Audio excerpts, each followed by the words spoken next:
কখনোই নাপাক হয় না। কোরআন স্পর্শ করতে গেলে পবিত্র হইতে হবে। পবিত্র হওয়া ছাড়া, খান্নাস মুক্ত হওয়া ছাড়া কোরআনের দেখা, কোরআনের স্পর্শ কেউ পায় না। আরবি মুখস্থ করতে পারেন, আরবি জানা, আরবি মুখস্থ করা, সেটা কখনোই কোরআন মুখস্থ করা, কোরআন ধারণ করা নয়।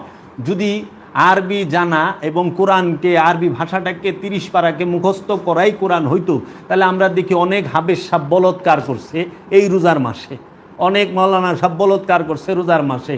তাইলে যার হৃদয়ে কোরআন আছে, যে হৃদয়ে কোরআন ধারণ করছে, যে হৃদয়ের মধ্যে নূরি কোরআনের স্পর্শ আছে, তাজাল্লি আছে, নূর আছে, সে বলৎকার করে কেমনি?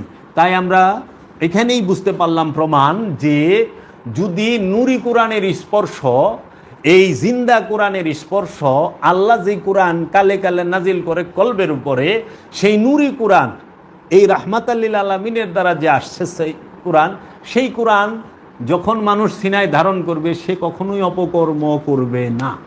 অপকর্ম তাকে, কোরআনই তাকে ফিরিয়ে রাখবে।